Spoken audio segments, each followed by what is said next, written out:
భూమి కామధేనువై వర్ధిల్లింది. ఎప్పుడైతే రాజు న్యాయధర్మములను అనుష్ఠిస్తాడో, ధర్మచట్రమునందు ఇమిడినటువంటి న్యాయాన్ని లోకానికి అందించేటటువంటి ప్రయత్నం చేస్తూ ఉంటాడో, అటువంటి రాజు చేత పరిపాలింపబడుతున్నటువంటి భూమి సంతోషించి కామధేనువై ఎల్లరకు కావలసినటువంటి కామితములను వర్షించింది. ఆ విధంగా ఈ భారతదేశం, ఈ భూమి లోకానికంతటికీ సంతోషాన్ని కల్పిస్తుంది. కాబట్టి ఇటువంటి చోట రాజులు రాజ్యమును పొందాలి అని ఆకాంక్షించడం ఆశ్చర్యం కాదు కదా అని చెప్పి, అవతల కురుక్షేత్ర సంగ్రామ భూమి యందు జరిగేటటువంటి యుద్ధంలో భీష్మవరణంతో ప్రారంభం చేసి, అసలు ఆ యుద్ధం ప్రారంభం నుంచి ఎలా జరిగింది అన్నదాన్ని ధృతరాష్ట్ర మహారాజుకు వివరణ చేస్తూ అంటాడు. ఇక యుద్ధం ప్రారంభమవుతుందనగా దుర్యోధనుడు చుట్టూ ఉన్నటువంటి వీరులందరితో మాట్లాడుతూ ఒక మాట అంటాడు.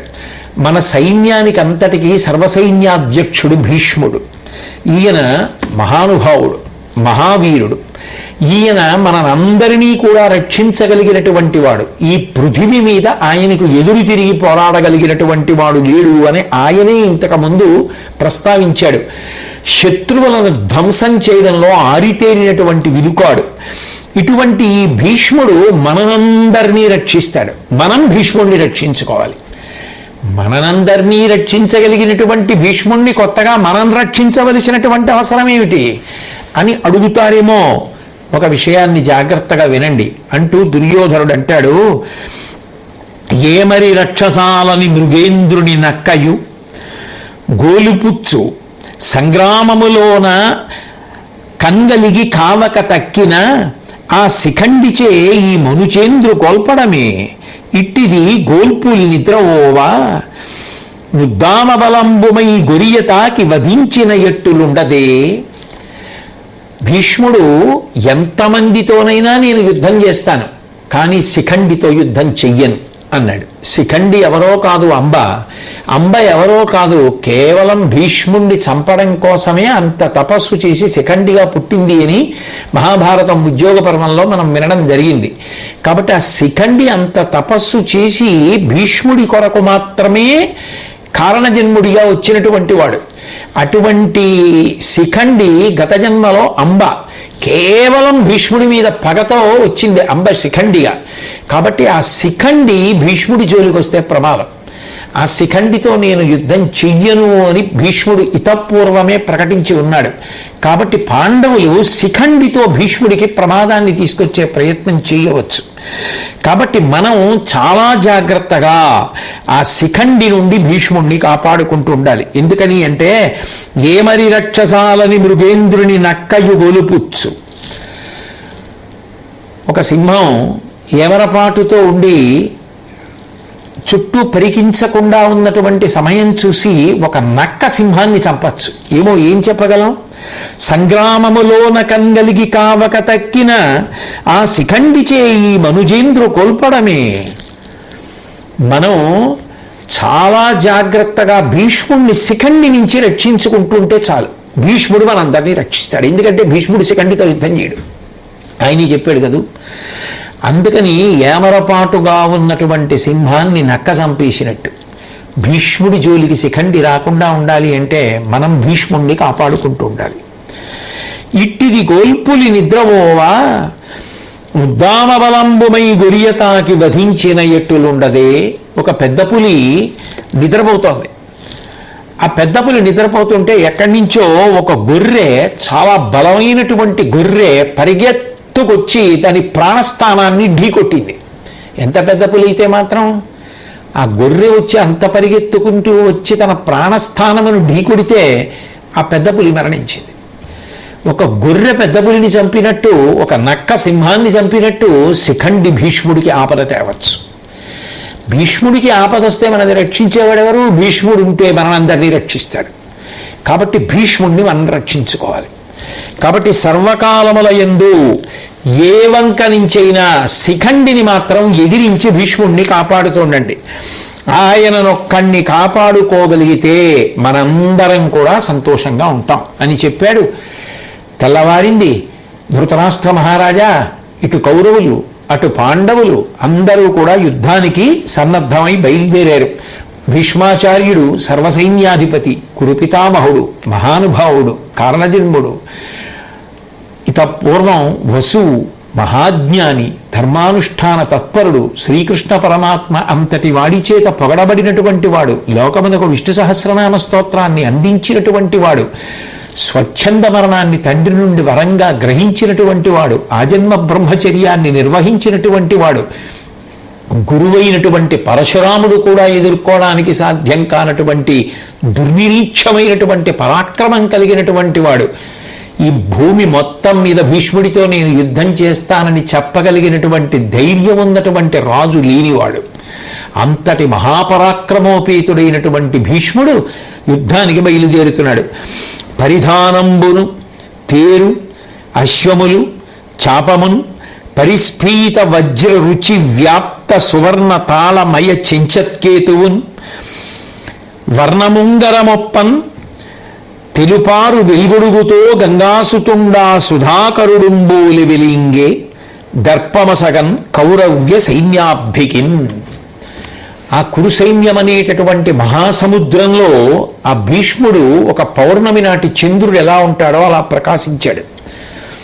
ఆయన కట్టుకున్నటువంటి వస్త్రాలు, ఆయన ఆహార్యం అంతా కూడా ధగ ధగ ధగ ధగ మెరిసిపోతోంది. ఆ పెట్టుకున్నటువంటి ఆభరణాలు, ఆయన తొడుక్కున్నటువంటి బట్టలు, ఆయన ధరించినటువంటి ఆ బాణములు పెట్టుకునేటటువంటి తునీరములు అన్నీ కూడా మెరిసిపోతుంటే చంద్రుడి యొక్క కాంతి ఎలా ఉంటుందో అలా ఉంది.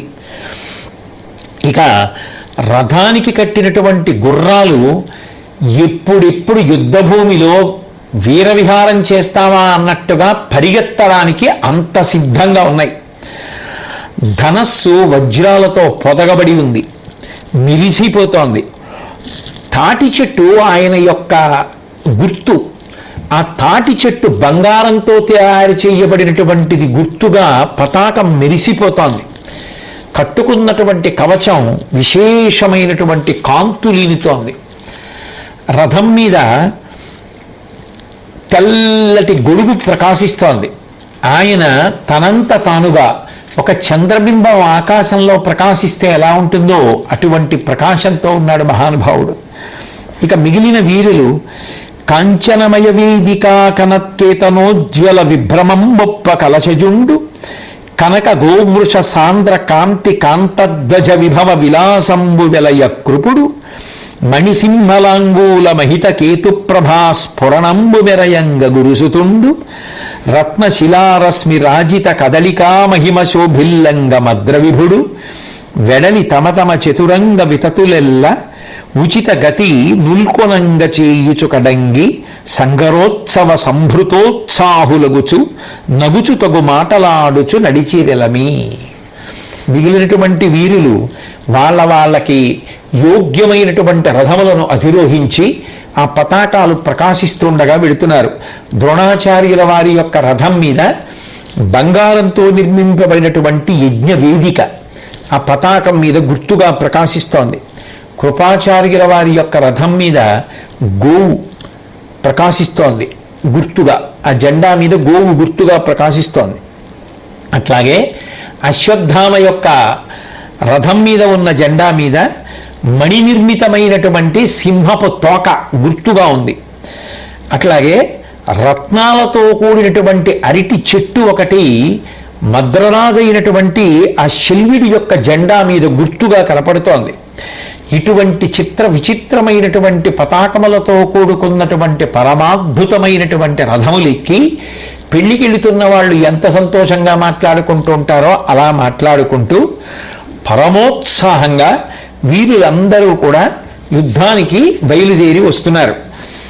సింధు దేశాధిపతి అయినటువంటి మహావీరుడు జయద్రథుడు, కళింగరాజు భగదత్తుడు, అలాగే కురువీరులలో చాలా వృద్ధుడైనటువంటి బాహ్లికుడు, అతని కొడుకైనటువంటి సోమదత్తుడు, మనవడైనటువంటి భూరిశ్రవుడు, ముగ్గురు కలిసి యుద్ధానికి వస్తున్నారు. 3 తరాల వాళ్ళు. అంత ఉత్సాహంగా వాళ్ళందరూ యుద్ధానికి బయలుదేరి వస్తున్నారు. కాంభోజ దేశాన్ని పరిపాలించేటటువంటి రాజు సుదక్షిణుడు. ఇంతమంది యుద్ధానికి వస్తుంటే 10 అక్షౌహిణీల సైన్యం వీళ్ళందరితో కలిసి వెళ్ళింది. ఒక అక్షౌహిణీ సైన్యానికి దుర్యోధనుడు నాయకత్వం వహించి బయలుదేరి వస్తున్నాడు. మదపుటేనుగు మీద వస్తున్నాడు. పైన తెల్లటి గొడుగు ప్రకాశిస్తోంది. వజ్రాలతో కూడుకున్నటువంటి చామరాలు 2 పక్కలా కూడా ఆయనకి వీస్తున్నారు. రత్నాలు పొదిగినటువంటి సర్పము భుజంగము గుర్తుగా ఉన్నటువంటి పతాకం పైన ఆ రథం మీద ఎగురుతోంది. అటువంటి స్థితిలో అనేకమైనటువంటి ఆయుధాలు పట్టుకుని వీళ్ళందరూ బయలుదేరి వస్తున్నారు. బంగారు రంగులలో ఉన్నటువంటి కవచములను తొడుక్కుని ఉన్నారు.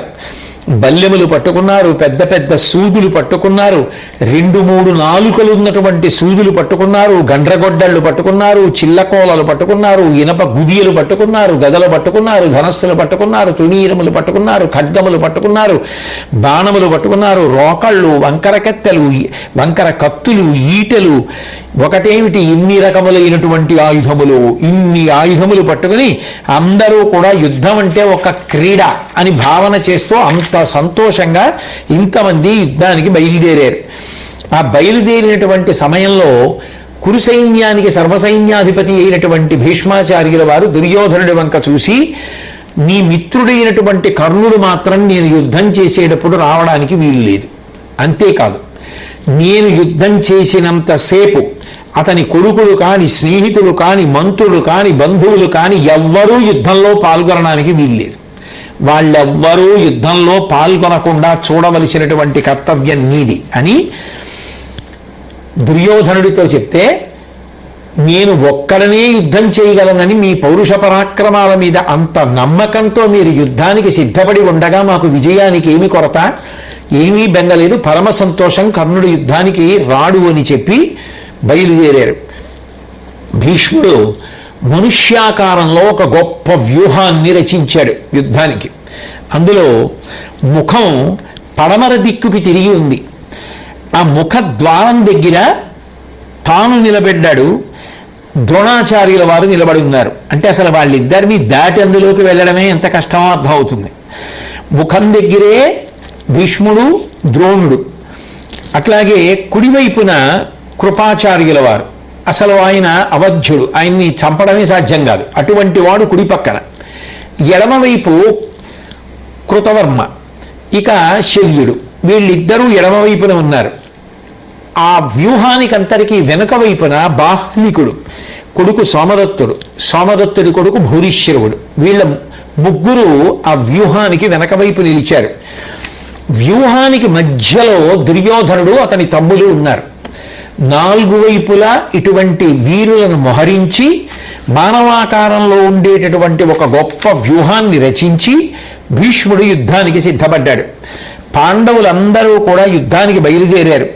ధర్మరాజు గారు యుద్ధానికి బయలుదేరితే ఎంతో గొప్పగా అక్కడ ఉండేటటువంటి బ్రాహ్మణులందరూ కూడా ఆయనకి ఆశీర్వచనం చేశారు. ఆకాశం వరకు ఆ సువాసనలు అన్నీ కూడా ఎగసి వస్తున్నాయి. వాళ్ళు ధరించినటువంటి ఆభరణములలో ఉండేటటువంటి మణుల కాంతులు ఆకాశంలో నిలబడినటువంటి దేవతల వరకు ఆ వెలుగులు ప్రసరిస్తున్నాయి. దేవతలందరూ కూడా వచ్చి ఆకాశంలో నిలబడి ఇటువంటి పరమాద్భుతమైనటువంటి యుద్ధాన్ని చూడవలసిందే అని నిలబడి ఉన్నారు. రథములకు కట్టబడినటువంటి చిరుగంటల సవ్వళ్ళు అంతటా వ్యాపించి ఉన్నాయి. ఆ పదాతి దళం పట్టుకున్నటువంటి కత్తుల యొక్క కాంతుల తలతలలతో వెలుగులు నిండిపోయి యుద్ధభూమి అంతా కూడా ప్రసరించి ఉంది. ఆ జెండాల మీద ఉండేటటువంటి గుర్తులకు పొదగబడినటువంటి మణుల యొక్క కాంతులు సూర్యకాంతితో పోటీ పడుతున్నాయి. అంత గొప్పగా ధర్మరాజు గారు బయలుదేరాడు, భీముడు బయలుదేరాడు, అర్జునుడు యుద్ధానికి బయలుదేరాడు. అందున అసలు ఆ అర్జునుడు యుద్ధానికి వస్తున్నప్పుడు లోపల అంత టీవీగా గాంధీవం పట్టుకుని అర్జునుడు కూర్చునుంటే మహానుభావుడు ఎవరిని చూసేటప్పటికి లోకమంతా కన్ను తిప్పుకోలేక చూస్తూ ఉండిపోతుందో అటువంటి కృష్ణ పరమాత్మ హొయలుగా పగ్గాలు పట్టుకుని సారథ్యం చేసి వస్తూ ఉంటే అందరూ అసలు ఆ రథం వంక కృష్ణార్జునుల వంక చూస్తూ ఆశ్చర్యపోయేటట్టుగా ఉంది. అర్జునుడు దేవదత్తము అనబడేటటువంటి శంఖాన్ని పూరించాడు. ఆ వస్తున్నటువంటి అర్జునుడు ఎంత అందంగా ఉన్నాడంటేట, గాంధీవం బింద్రచాపంబు కరణి నొప్ప మెరసి దివ్య కిరీటంబు మిరుగులడర జ్యానినాదంబు గర్జగా నీని కృష్ణ కాంతి పులిచె కవ్వడియను కారుమొగులు. ఆ అర్జునుడు వస్తుంటే ఆ రథంలో వస్తున్నటువంటి ఆ అర్జునుడి యొక్క రూపం, సారథ్యం చేస్తున్నటువంటి కృష్ణుడి కాంతి ఎంత వైభవోపేతంగా ప్రకాశించింది అంటే అసలు ఆ అర్జునుడే చూడ్డానికి నల్లటి మబ్బు ఎలా ఉంటుందో అలా ఉన్నట్టు. ఇక ఆ నల్లటి మబ్బులా ఉన్నటువంటి వాడికి చేతిలో పట్టుకున్నటువంటి ఆ గాంధీవమనబడేటటువంటి ధనస్సు మెరిసిపోతూ నల్ల మబ్బు మీద ఏర్పడినటువంటి ఇంద్రధనస్సు ఎలా ఉంటుందో అలా ఉందట. ఆ ఇంద్రధనస్సులా ఉన్నటువంటి గాంధీవాన్ని పట్టుకుని వస్తుంటే ఆయన పెట్టుకున్నటువంటి కిరీటంలోంచి వస్తున్నటువంటి మెరుపుల కాంతి ఆ నల్ల మబ్బు మీద వస్తున్నటువంటి మెరుపుల కాంతిలా ఉందిట. ఆ గాంధీవానికి ఉన్నటువంటి వింటి నారిని ఆయన లాగి విడిచిపెట్టినప్పుడు వచ్చేటటువంటి వింటి నారి శబ్దం, మేఘములలోంచి వచ్చేటటువంటి గర్జన శబ్దం ఎలా ఉంటుందో అలా ఉందిట. నల్లటి కాంతి కలిగినటువంటి వాడై, శరీర కాంతి, ఒక నల్లటి మబ్బు ఇన్ని సోయగాలతో కలిసి ఆకాశంలో వస్తుంటే కంటికి ఎంత ఇంపుగా ఉంటుందో అర్జునుడు రథమెక్కి వస్తుంటే అలా ఉందిట. ఇక కవలైనటువంటి నకుల సహదేవులు కూడా సంతోషంగా మాట్లాడుకుంటూ యుద్ధానికి ఏదో ఒక క్రీడ కోసం వెడుతున్న వాళ్ళు ఎలా వెడతారో అంత టీవీగా అంత సంతోషంగా వస్తున్నారు. అట్లాగే అభిమన్యుడు, ద్రౌపదీదేవి యొక్క మిగిలినటువంటి కుమారులైనటువంటి ప్రతివింజుడు, శృతసోముడు, శృతకీర్తి, శతానీకుడు, శృతసేనుడు మొదలైనటువంటి వారు వస్తున్నారు. ఇక అర్జునుడి కుమారుడు సుభద్రయందు జన్మించినటువంటి అభిమన్యుడు ఎంతో సంతోషంతో, టీవీతో, పరాక్రమంతో, శౌర్యంతో, పట్టుదలతో, పగతో వస్తుంటే పాండవ సైన్యం అంతా కూడా వాళ్ళని చూసి ఎంతో ఆనందాన్ని పొందిందిట. వీళ్ళు చాలదన్నట్టు విరాట మహారాజు, శాత్యకి, చైకితానుడు మొదలైనటువంటి వారందరూ కూడా పాండవ సైన్యంలో బయలుదేరి వచ్చారు. ఘటోత్కచుడనేటటువంటి రాక్షసుడు భీమసేనుడి యొక్క కుమారుడు చేతిలో ఉన్నటువంటి త్రిశూలం మెరుగులు విరజిమ్మేటట్టుగా ఆకాశంలో తిప్పుతూ రాక్షస సైన్యంతో బయలుదేరి యుద్ధభూమికి వచ్చాడు. వృష్టజుమ్నుడు ముందుండి పాండవ సైన్యాన్ని అంతటినీ కూడా నడుపుతున్నాడు. ఇలా బయలుదేరి వస్తున్నప్పుడు ధర్మరాజు గారికి కుడికన్ను అదిరింది, అంటే శుభశకునం. అంతేకాకుండా మరిన్ని శుభశకునములు కనపడ్డాయి. గాలి చాలా చల్లగా, వాలుగా, అనుకూలంగా వీచింది. ఏనుగుల యొక్క కుంభస్థలాల నుంచి కారుతున్నటువంటి ఆ మదజలం దివ్యమైనటువంటి పరిమళాన్ని వెదజల్లింది. ఈ పరిమళము చాలదన్నట్టు వీరులు తమ శరీరానికి అలదుకున్నటువంటి అంగరాగములు ఏమున్నాయో వాటి వాసనలు ఈ మద గజముల యొక్క చెక్కిళ్ల నుంచి స్రవించేటటువంటి మదజలం యొక్క సువాసనలతో కలిసి కొత్త వాసనలు వెదజల్లుతున్నాయి. ఇటు వీరుల యొక్క మైపూతలు, అటు ఏనుగుల యొక్క మదజలధారల నుండి వచ్చినటువంటి సువాసనలు రెండూ కలిసి కొత్త సువాసనలుగా మారాయి. ఇటువంటి శుభ సూచనలన్నీ కనపడుతుండగా ధర్మరాజు విజయం మీద నిశ్చితమైనటువంటి అభిప్రాయంతో బయలుదేరి వచ్చి పాండవులందరూ కూడా శంఖములను ఊదారు. ధర్మరాజు ఆ వచ్చినటువంటి వీరులందరికీ కూడా అభినందన పురస్సరంగా చందనాన్ని, కర్పూరాన్ని, కాటుకని, పువ్వుల్ని, ఫలాల్ని పంచిపెట్టి బహూకరించాడు. తర్వాత ఒకసారి ధర్మరాజు కౌరవ సైన్యం వంక చూశాడు. 11 అక్షౌహిణీల సైన్యం ఒక మహాసముద్రంలా ఉంది. ఆ సముద్రాన్ని చూసి ఎంత కాదన్నా మనసులో కొంత జంకి అర్జునుడి వంక చూసి, ఈ సైన్యం స్థూల దృష్టితో చూసినప్పుడు ఇంత విస్తారంగా ఉంది, ఎంతో భయంకరంగా ఉంది. పైగా ఎదురుగుండా పితామహుడైనటువంటి భీష్ముడు, గురువుగారైనటువంటి ద్రోణుడు, చిరునవ్వులు చిందిస్తూ నిలబడి ఉంటే ఈ యుద్ధం చేయడానికి ఇంత సైన్యాన్ని చూస్తే ఎక్కడో మనసులో కించిత్ బిరుకుగా అనిపిస్తోంది. అంటే అర్జునుడు ఆ ధర్మరాజు గారితో మాట్లాడుతూ ఆయన యందు ఉత్సాహాన్ని నింపుతూ ఒక మాట అన్నాడు. మునివరుడైన నారదుడు మొన్నొక ఎప్పుడు చెప్పే ధర్మనాశనులకు వారలం ప్రబల సైన్యము కలిగిన ఏని కొంచెమైనను రుపిసేన గెల్చునని నాకు గురుండును దేవతానదీతనయుడు నెర్పడం వినగా తాను పరాశర సురుడున్ కృపన్. అన్నయ్య ధర్మరాజా, ఒకప్పుడు వ్యాస భగవానుడు ఒక విషయాన్ని చెప్పాడు. ఆ విషయం నేను ఆయన దగ్గర వింటున్నప్పుడు భీష్మాచార్యుల వారు ఉన్నారు, ద్రోణాచార్యుల వారు ఉన్నారు. అన్నయ్య ధర్మరాజా, నిజానికి మనిషి ఎదురుగుండా ఉన్నటువంటి శత్రు సైన్యాన్ని చూసి ఆ శత్రు సైన్యం యొక్క సంఖ్యాబలాన్ని చూసి భయపడక్కర్లేదన్నయ్య.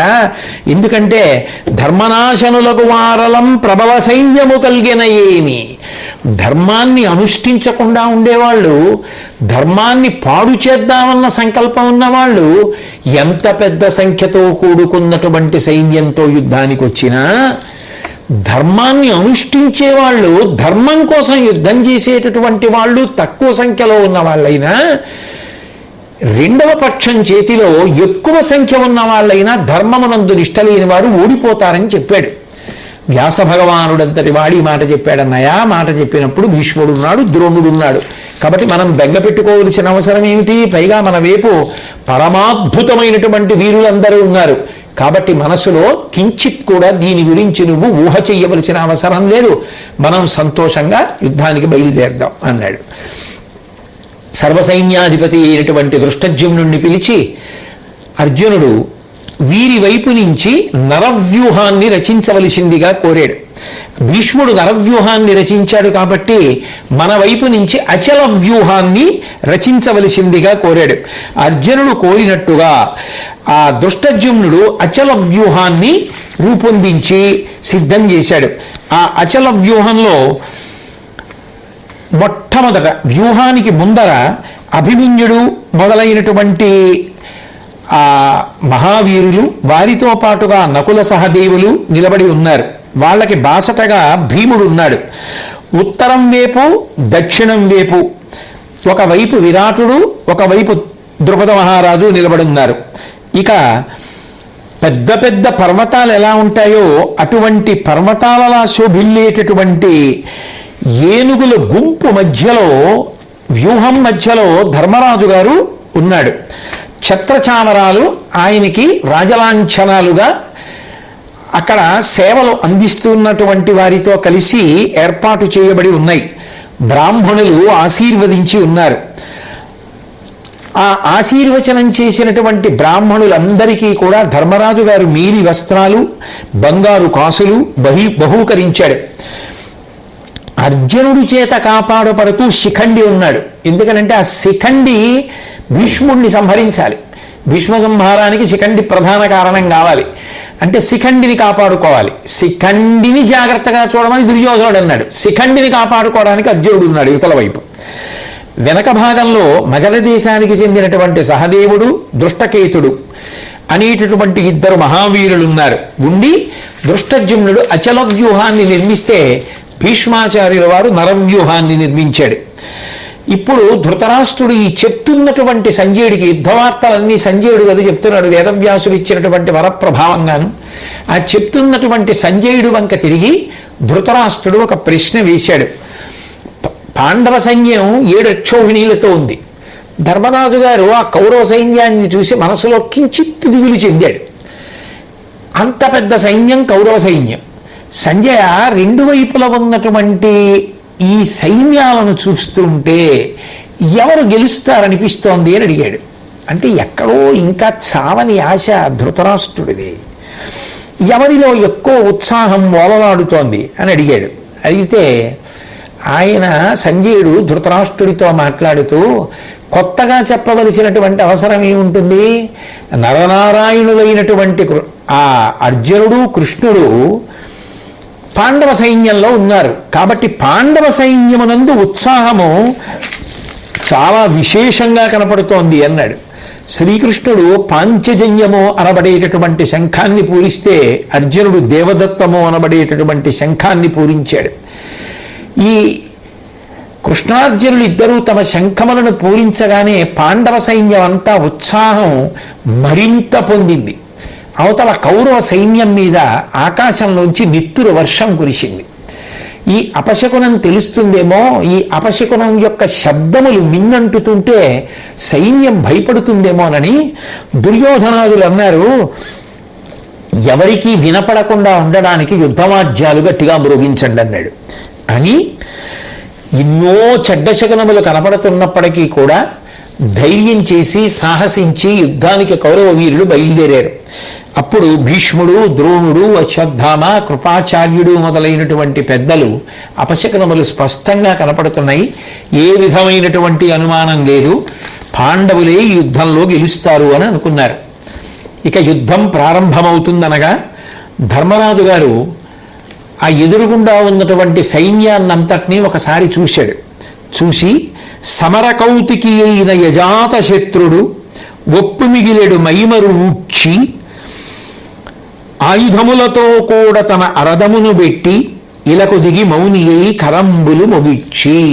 ఆ ధర్మరాజు గారు ఆ రథంలో నిలబడి ఒకసారి ఎదురుగుండా ఉన్నటువంటి సైన్యాన్ని చూసిన తరువాత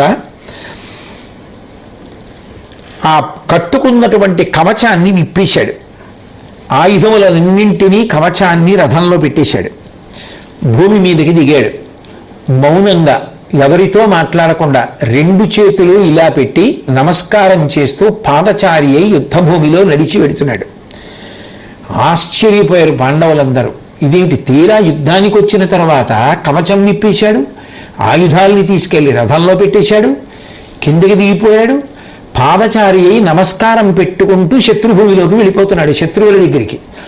ఏమైంది ఈ ధర్మరాజుకి, ఇలా వెడుతున్నాడే భీష్ముడి దగ్గరికి, ఎందుకు వెడుతున్నాడు అని శ్రీకృష్ణుడు, సాత్యకి, మిగిలినటువంటి భీమార్జున, నకుల సహదేవులు, స్నేహితులైనటువంటి రాజులు అందరూ కూడా ఆందోళన చెందారు.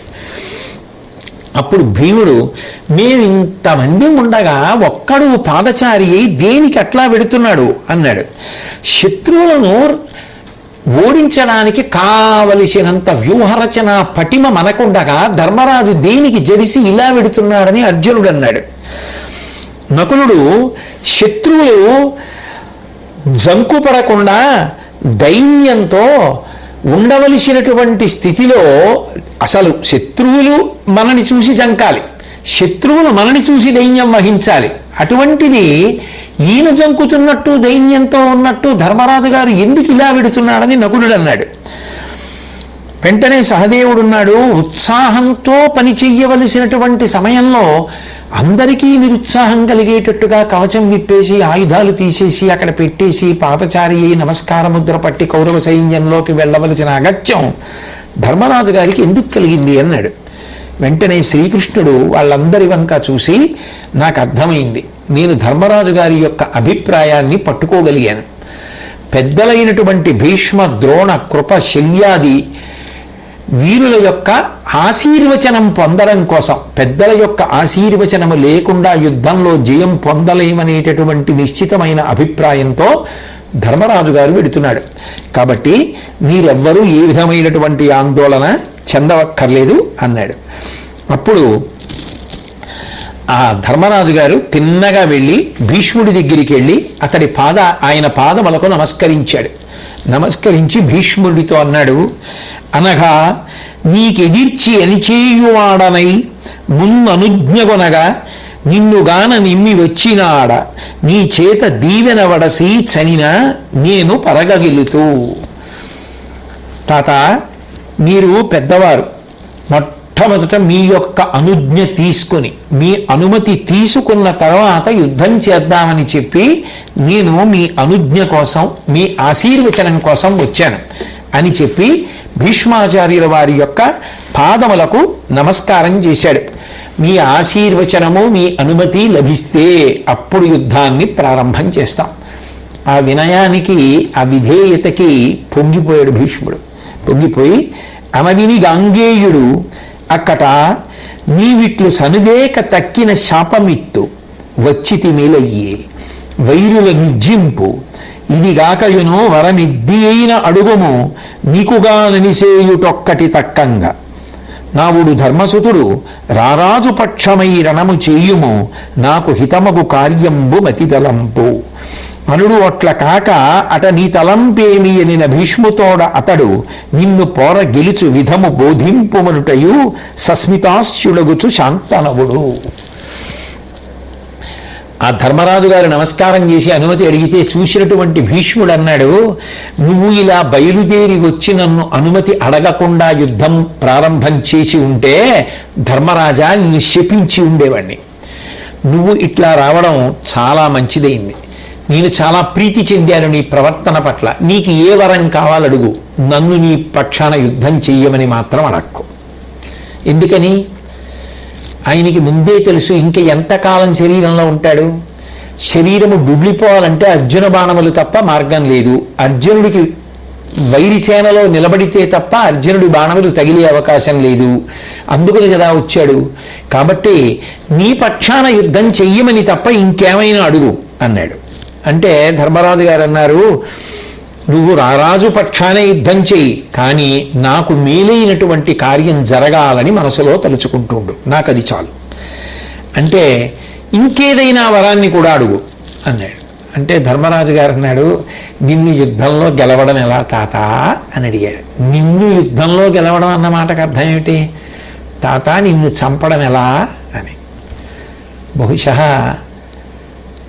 ఆయా సమయాల్లో ఎంతంత ప్రేమలున్నా ఎంత గౌరవాలున్నా అంత కఠినంగా ఉండవలసినటువంటి తీరు ఏర్పడుతుందిగా ఉంది.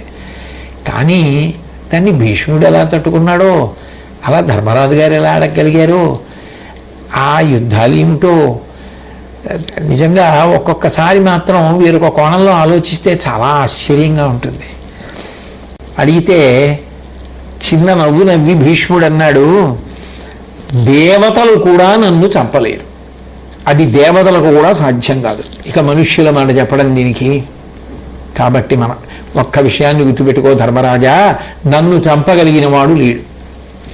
కానీ చుట్టరికంబునన్ మనసు సొచ్చి నన్ను కరగించి వేడినన్ దిట్టతనంబో విడిచి తీవ్రరణంబు కడంక దక్కి నీ పట్టిన ఆయుధంబు పెడబాసిన గాని వధింపబోల దట్టిట్టన కేగు ఇప్పరుస ఇంతక కాలము కదుదానికి. ఒక్కలా మాత్రం చనిపోతాను రా అబ్బాయి, నన్ను బంధుత్వం వల్ల మనసు కరిగేటట్టుగా చేసి మాట్లాడి నా మనసులోకి ప్రవేశించి ఆర్ద్రత ఏర్పడేటట్టుగా ప్రవర్తిస్తే, తీవ్రమైన యుద్ధం చెయ్యడం మానేసి నేను ఆయుధాన్ని వదిలిపెట్టేస్తే అప్పుడు మాత్రం నన్ను చంపేయచ్చు. ఆయుధం నా చేతిలో ఉన్నంతసేపు దేవతలు కూడా చంపలేరు. నేను ఆయుధం వదిలేయాలంటే ఒకటే మార్గం, బంధుత్వం అడ్డుపెట్టి నా మనసు కరిగిపోయేటట్టుగా ప్రార్థన చేస్తే నా అంత నేనుగా ఆయుధాన్ని వదిలేస్తాను. అలా ఆయుధాన్ని వదిలేయడానికి ఏం చెయ్యాలి అన్నది ఇప్పుడేమవసరం, ఇప్పటికి ఇది జాలే. అంత అవసరమైనప్పుడు అప్పుడు తెలుసుకుందువు కానీ వెళ్ళు, ఇంకా మాట్లాడకు, యుద్ధం చేయి అన్నాడు. అంటే కొన్నాళ్ళు చేయని, నా యుద్ధం నీకు బరువు అయిపోతుంది, బరువు అయినప్పుడు మళ్ళీ రా, వచ్చి అడుగు తాత ఎలా చచ్చిపోతావు అని, అప్పుడు చెప్తాను చంపి. పా ఏమి త్యాగమూర్తులండి, ధర్మం కోసం ప్రాణాలు వదిలిపెట్టేయడానికే సిద్ధపడ్డారే. అవతల పక్షంలో ధర్మం ఉందని తెలుసు, మరి అటే చేయొచ్చుగా. భీష్ముడు అటే వెళ్ళిపోతే ఇంక యుద్ధం ఎలా జరుగుతుంది? ఎవరిని చూసుకుని వస్తాడు దుర్యోధనుడు? అందుకని ఇటువైపే ఉండాలి, అది కూడా ధర్మం స్థాపించబడ్డానికి కారణమే అవుతుంది. అధర్మాత్ములందరూ మడిచిపోతారు కదా. రెండు, అర్జునుడు తప్ప తన్ని కొట్టగలిగిన వాడు లేడు, తన్ని చంపవలసినటువంటి శిఖండి అడ్డుపుట్టాడు, ఆ శిఖండి వైరి వర్గంలో ఉన్నాడు, అర్జునుడి పక్కన ఉన్నాడు బంధువు, కాబట్టి తను ఇటుంటేనే వీరస్వర్గాన్ని అలంకరించచ్చు, ఇంకెంతకాలం ఆ శరీరంలో ఉంటాడు, అది వదిలిపెట్టేయాలి ఇంకా ఆయనకి. అందుకని అటు వచ్చాడు. కానీ బొత్తిగా ఇలా యుద్ధం మొదలు పెట్టగానే అలా శరీరం వదిలిపెడతాడా? తన పౌరుష ప్రతాపాలు ఏమిటో చూపించాలి, కర్ణుడికి తెలియాలి కదా ప్రత్యేకం. అందుకని కొన్నాళ్ళు చేయని, అంత బరువు అయిపోతుంది కదూ నా యుద్ధం, అప్పుడు రా, ఇప్పుడు ఎందుకు, అప్పుడు వచ్చి అడుగు, అప్పుడు చెప్తా ఎలా చంపేయాల. ఇటువంటి మహావీరులు, ఇటువంటి ధర్మాత్ములు, ఇటువంటి త్యాగధనులు, శరీరాన్ని కూడా తృణప్రాయంగా వదిలిపెట్టగలిగినటువంటి వారు, ధర్మం కోసం నిలబడగలిగినటువంటి వారు, శరీరేచ్ఛ లేనివారు, మహితాత్ములు పుట్టినటువంటి గడ్డ ఈ దేశం. కాబట్టి ఇప్పుడు దాని గురించి బెంగ పెట్టుకోకు, వెళ్ళి యుద్ధం ప్రారంభించు అన్నాడు. వెంటనే గురువుగారు ద్రోణాచార్యుల వారి వంక చూశాడు ధర్మరాజు. వెళ్ళి వంగి ఆయన పాదములకు నమస్కరించాడు. యుద్ధం చేయడానికి అనుమతి కటాక్షించండి అని అడిగాడు. తప్పకుండా, నాకు విజయం కలగాలని కూడా ఆశీర్వదించండి అన్నాడు. నీకు విజయం కలగడానికి కొత్తగా ఆశీర్వచనం చేయవలసిన అవసరం ఏమిటి? నీ పలుపున కృష్ణ పరమాత్మ ఉన్నారు. కృష్ణ పరమాత్మ ఎక్కడ ఉంటారు, ధర్మం ఎక్కడ ఉంటారో అక్కడ ఉంటారు. ధర్మం ఎక్కడుందో అక్కడ విజయం కలుగుతుంది. ధర్మం నీ పక్షాన ఉంది కాబట్టే కదా ఆ కృష్ణుడు ఉన్నాడు. కాబట్టి తప్పకుండా విజయం సిద్ధిస్తుంది. ఇక నన్ను ఏ రీతిగా చంపాలని కదూ నీ ప్రశ్న. ఎందుకంటే ద్రోణుడు కూడా ఉన్నంత కాలం పాండవులు గెలిచే అవకాశం ఏది?